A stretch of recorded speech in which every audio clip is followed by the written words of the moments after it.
Welcome to NCN news. నా పేరు ప్రశాంతి. బులెటిన్లో ముందుగా హెడ్లైన్స్ చూద్దాం.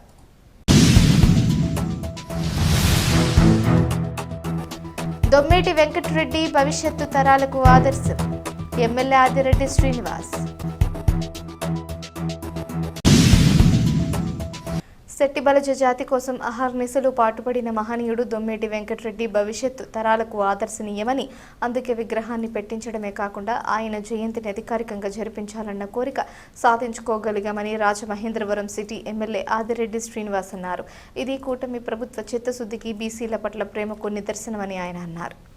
శెట్టిబలజ ఆశాజ్యోతి స్వర్గీయ దొమ్మేటి వెంకటరెడ్డి జయంతి సందర్భంగా లాలా చెరువు సెంటర్లోని వాంబే గృహాల వద్ద ఉన్న ఆయన విగ్రహానికి బీసీ నాయకులతో కలిసి ఎమ్మెల్యే వాసు పూలమాల వేసి నివాళులర్పించారు. ఈ సందర్భంగా ఆయన మాట్లాడుతూ శెట్టిబలజ వర్గానికి చెందిన వాళ్లు గత ప్రభుత్వంలో ఉన్నప్పటికీ దొమ్మేటి విగ్రహాన్ని పెట్టించడంలో సీతగన్ను వేశారన్నారు. కూటమి అధికారంలోకి వచ్చిన వెంటనే దొమ్మేటి విగ్రహం ఆవిష్కరణ అవసరాన్ని గుర్తించి శెట్టిబలజ పెద్దలందరినీ సంప్రదించి కార్యరూపంలోకి తెచ్చుకోగలిగామని అన్నారు. యువగళం పాదయాత్ర సందర్భంగా దొమ్మేటి వెంకటరెడ్డి జయంతిని అధికారికంగా జరిపిస్తామని ఇచ్చిన హామీ నెరవేరుస్తూ ప్రభుత్వ నిర్ణయం తీసుకుందని ఎమ్మెల్యే వాసు స్పష్టం చేశారు. తన నియోజకవర్గానికి చెందిన కుడిపూడి సత్యబాబు శెట్టిబలజ కార్పొరేషన్ చైర్మన్ గా ఉంటూ ఈ డిమాండ్ సాధన కోసం మంత్రి వాసంశెట్టి సుభాష్, పితాని సత్యనారాయణ రెడ్డి సుబ్రహ్మణ్యంలతో కలిసి మంత్రి లోకేష్ దగ్గరకు వెళ్లి విన్నవించడం, మంత్రి సవిత సహకారం తీసుకుని వెంటనే ముఖ్యమంత్రి చంద్రబాబు దృష్టికి వెళ్లడం, ఆయన ఆమోదించడం జరిగాయని వివరించారు. ఇందులో తాను భాగం పంచుకున్నందుకు ఒక బీసీ బిడ్డగా సోదర బీసీలకు సహకరించే అదృష్టం దక్కిందని ఎమ్మెల్యే వాసు ఆనందం వ్యక్తం చేశారు. ముఖ్యమంత్రి చంద్రబాబు, ఉప ముఖ్యమంత్రి పవన్ కళ్యాణ్, మంత్రులు లోకేష్, సవితలకు ధన్యవాదాలు తెలియజేస్తున్నానని అన్నారు. విగ్రహావిష్కరణలో దగ్గర ఉండి చూసుకోవడమే కాకుండా దొమ్మేటి జయంతి అధికారికంగా ప్రకటించి జరిపించే ప్రక్రియలో కూడా తాను భాగంగా ఉన్నందుకు గర్వంగా ఉందన్నారు. ఈ కార్యక్రమంలో అధిక సంఖ్యలో తెలుగుదేశం పార్టీ నాయకులు, బీసీ నాయకులు తదితరులు పాల్గొన్నారు.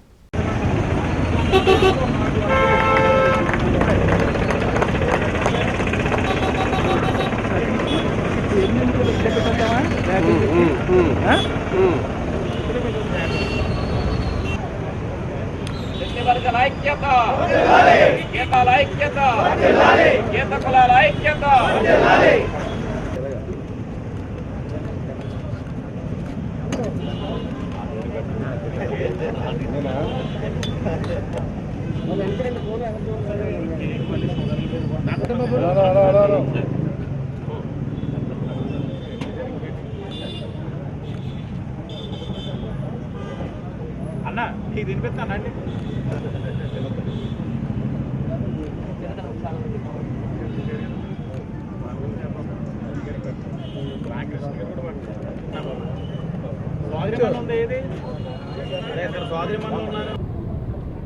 గత కొన్ని రోజులుగా ఒక ఆడియో క్లిప్ రావడం, మాట్లాడదాం అనుకునే వచ్చా. కానీ నిన్న ఒక మహిళ సోదరిమణి మాట్లాడింది విన్న తర్వాత ఒక సామాజిక వర్గపరమైన సమస్య, అత్తాకోడల సమస్య, ఆ సామాజిక వర్గానికి సంబంధించిన పెద్ద దిక్కుగా ఆదిరెడ్డి అప్పారావు గారి దగ్గరికి వచ్చిన సమస్య, అదే ఇంటిలో నా మహిళా సోదరిమణి చెప్పిన దాన్ని బట్టి,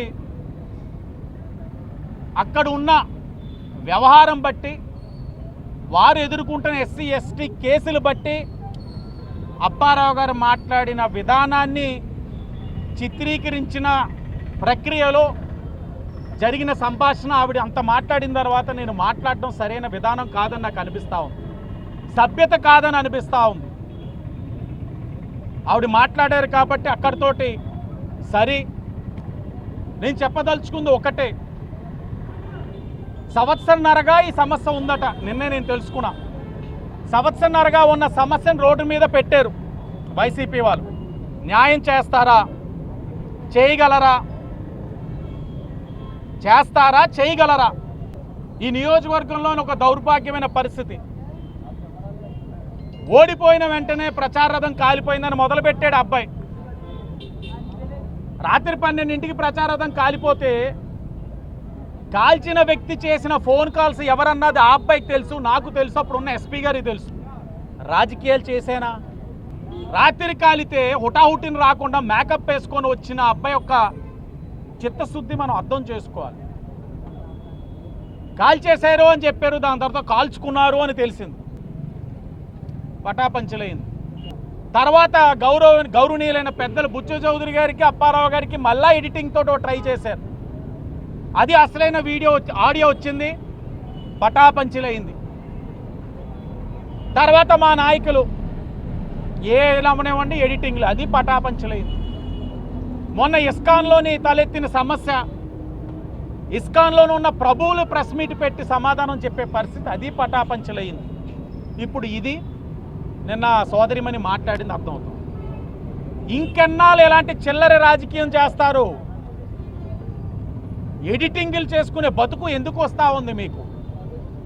20 నెలలుగా నేను చేస్తున్న అభివృద్ధిని చూసి వారవలేక ఈ పార్లమెంట్లో ఉన్న ఒకే ఒక్క బీసీ ప్రజాప్రతినిధిగా ఎదుగుదల తట్టుకోలేక మీరు చేస్తున్నారా? నాకు అర్థం కావట్లా. వచ్చిన దాంట్లో ఏమిటి వాస్తవం, ఏంటి అవాస్తవం? ఇది నేను రాజకీయంగా ఉపయోగించుకుంటే ఏ కుటుంబం రోడ్డున పడుతుందన్న విషయం కూడా వైసీపీ వాళ్ళు మర్చిపోతా ఉన్నారు. ఇళ్లల్లో ఆడపిల్లలు లేరా? ఉన్నారు కదా. ఇది మంచి విధానం కాదు. ఓపుకుంటే ప్రజాక్షేత్రంలో తేల్చుకోండి.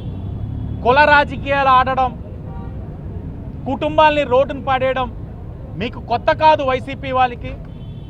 కానీ ప్రజలు బుద్ధి చెప్పినా మారట్లా. దీని గురించి ఎంత తక్కువ మాట్లాడితే అంత మంచిదని మా వాళ్ళు కూడా అనుకుంటా ఉన్నారు. ప్రజలు గమనిస్తున్నారు.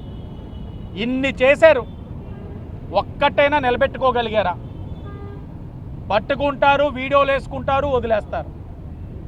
ప్రజలు కూడా వదిలేస్తున్నారు. మీరు చేస్తున్న అన్నీ మర్చిపోతున్నారు.